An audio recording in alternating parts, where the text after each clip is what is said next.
अधिकारी एवं समस्त स्टाफ, सबसे पहले तो मैं आप सबको भारत रत्न बोधिसत्व महामानव डॉक्टर बाबा साहब भीमराव रामजी अम्बेडकर की जयंती की हार्दिक शुभकामनाएं देता हूँ और यहाँ की जो आयोजन समिति है उसको हार्दिक बधाई देता हूँ जिन्होंने इतना अच्छा कार्यक्रम आज यहाँ पे अरेंज किया। बाबा साहब अम्बेडकर के बारे में जितना बोला जाए उतना ही कम है। कोई भी एक वक्तव्य या कोई भी एक व्यक्ति या उसका एक कोई भाषण उनके किए हुए कार्यों को पूरा वर्णित नहीं कर सकता है। ये तो मतलब बहुत छोटी बात बोल दी मैंने। आप उन्होंने जितनी डिग्रियां ली वो भी हम लोग आज बैठ के सब मिलके भी नहीं गिन सकते। यहाँ पर जितने लोग बैठे अगर सब भी गिनना चालू करें यहाँ पर 100-200 लोग होंगे। जितनी डिग्री बाबा साहब ने ली उतना हम लोग गिन के अभी गिन भी नहीं सकते हम लोग। और ये कहना भी अतिशयोक्ति नहीं होगा कि बाबा साहब अम्बेडकर अभी तक के इतिहास के न केवल भारत के बल्कि पूरे विश्व के सबसे ज्यादा शिक्षित व्यक्ति थे। उनके बराबर डिग्रियां, उनके बराबर शिक्षा, उनके बराबर भाषाओं का ज्ञान वो अभी तक विश्व में किसी भी व्यक्ति ने, किसी एक व्यक्ति ने नहीं लिया है। और ये कहना भी अतिशयोक्ति नहीं होगी। एक जन्म में इतनी डिग्रियां लेना भी किसी के लिए भी मुमकिन नहीं है। हम सब ने जो डिग्रियां ली उसका एक उद्देश्य था शायद नौकरी पाना, हमारे परिवार का भरण पोषण करना, लेकिन बाबा साहब वहीं नहीं रुके। डिग्रियां लेना, पैसा कमाना, एक अच्छी जिंदगी जीना, परिवार का पालन पोषण करना, वो वहां तक सीमित नहीं थे। उन्होंने तो बल्कि परिवार का बलिदान किया। उन्होंने बोला मैंने जो शिक्षा ली है उसका सिर्फ एक उद्देश्य नहीं है कि मैं पैसा कमा लूँ या मैं नौकरी कर लूँ या मैं अपने परिवार का भरण पोषण कर लूँ। उसका उद्देश्य समाज को वापस देना, पे बैक टू सोसाइटी। समाज सिर्फ और सिर्फ शोषित वर्ग नहीं था उनके शब्दों में। समाज में तो पूरा समाज जिसमें वो पैदा हुआ, उनकी अनेकों कार्य वो सिर्फ इसलिए नहीं थे कि वो शोषित वर्गों को एक बेनिफिट मिल सके, वो इसलिए था कि पूरा समाज आज उन्नत हो सके। ये कहना भी ज्यादा नहीं होगा कि अगर बाबा साहब ने जो जो काम किए, जैसे आरबीआई की जो स्थापना करी, जो इकोनॉमिक्स पे उनका गहन अध्ययन था, जो लॉ पे उनका गहन अध्ययन था, जो श्रमिकों के लिए उन्होंने कानून बनाए, उस समय 16-16 घंटे का काम का समय होता था। बाबा साहब ने श्रमिक कानून इतने अच्छे बनाए कि उसमें 8 घंटा उन्होंने किया।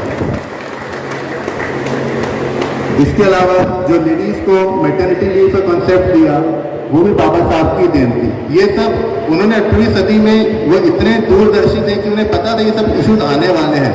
तो वो उनका दूरदर्शिता थी। उन्होंने सब सोच के सब नियम कानून और संविधान जो बनाया, सिर्फ एक देश का नहीं, जितने देशों में भी संविधान था उन्होंने हर देश के संविधान को पढ़ा और जो उसका सबसे अच्छा सार था वो भारत का संविधान बनाया।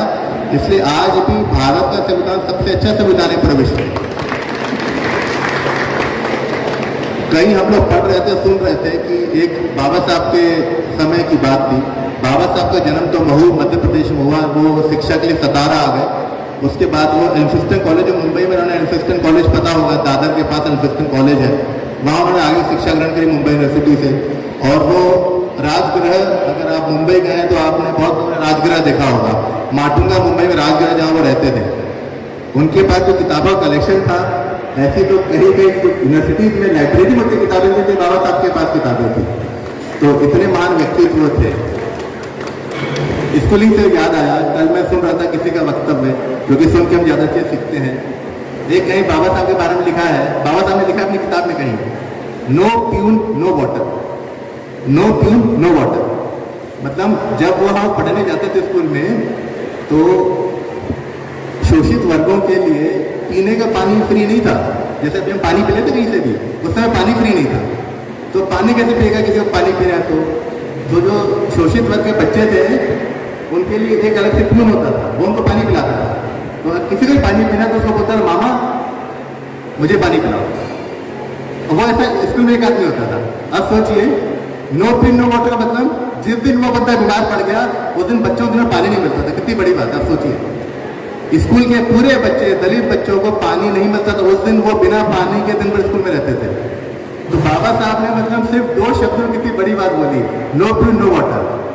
इसलिए उन्होंने जो पानी के लिए भी काफी संघर्ष किया और उन पर काफी अत्याचार हुए शोषित वर्गों पे। और वो चाहते थे उसका जवाब मारपीट दे सकते, लेकिन नहीं, उन्होंने बोला हम कोई भी प्रतिघात नहीं करेंगे। हमारा जो सिद्धांत है, हमारा जो पूरा संघर्ष है वो भगवान बुद्ध के दिए हुए मार्ग पे चलेगा। जो बाबा साहब ने बुद्ध धर्म लिया वो तो 1956 में लिया, और उन्होंने कहा कि मैं जिस जाति में पैदा हुआ हूँ उसमें इतनी विसंगतियाँ हैं कि पैदा होना तो मेरे हाथ में नहीं था, मैं उस जाति में पैदा हो गया, लेकिन मैं इस जाति में मरूंगा नहीं। और उन्होंने फिर बहुत सारे धर्मों का अध्ययन किया, बहुत सारे धर्म गुरु उनके संपर्क में आए, वो कोई भी धर्म ले सकते थे, लेकिन उन्होंने चुना बुद्धिज्म, जिसमें मध्यम मार्ग है, जिसमें जो हमने पंचशील की आज पंचशील लिया, वो पंचशील की बातें भगवान बुद्ध का जो धर्म है, बुद्ध धर्म, उसका वो नींव रखती है। जो पंचशील लिया हमने, पानाति पाता वेरमणि, अदिन्न दाना वेरमणि, मूसावादा वेरमणि, सूरा मेरे मध्य पमादा वेरमणि, ये जो हमने 5 पंचशील लिए, इनके गहरे मतलब है। ये इस बात पे है कि मैं इन पंचशील का पालन करते हुए अपना जीवन का निर्वाह करूंगा। मैं कभी भी किसी परिस्थिति में झूठ नहीं बोलूंगा, मैं कभी भी किसी परिस्थिति में चोरी नहीं करूंगा, मैं कभी भी किसी परिस्थिति में सूरा मेरा मज्ज, किसी प्रकार का नशा, शराब या इन पदार्थों का उपयोग नहीं करूंगा। मैं हमेशा ही ब्रह्मचर्य का पालन करूंगा। ऐसे इन्होंने 5 प्रतिज्ञाएं ली, पंचशील लिया और उससे अपना जीवन को आगे बढ़ाया और वो मार्ग हमें दिखाया। ये सभी मार्ग आज भी प्रासंगिक है, किसी एक वर्ग के लिए नहीं, किसी एक समाज के लिए नहीं, किसी एक तबके के लिए नहीं, ये हम पूरे भारतवासियों के लिए, 140 करोड़ की जनता के लिए ये आज भी प्रासंगिक हैं, कल भी प्रासंगिक और हमेशा प्रासंगिक रहेंगे। इन मार्ग को अगर हम इन मार्ग पे चलते हैं तो हम खुद ब खुद देखेंगे कि हमारी जिंदगी में, हमारी कार्य में निरंतर सुधार होता रहेगा। इसलिए आज भी हमेशा प्रासंगिक है।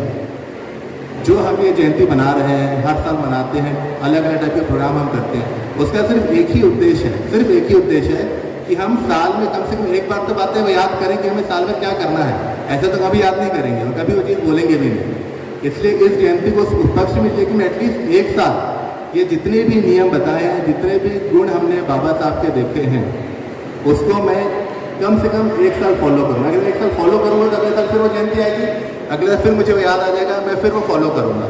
उससे ना सिर्फ मेरा भला होगा, मेरे समाज का भला होगा, मैं जिस कार्यस्थल पर उसका भला होगा, भारतीय रेल का भला होगा और उसी से देश का भला होगा। ऐसी मैं उम्मीद करता हूँ कि आप लोग इन सब चीज़ों को ध्यान रखेंगे और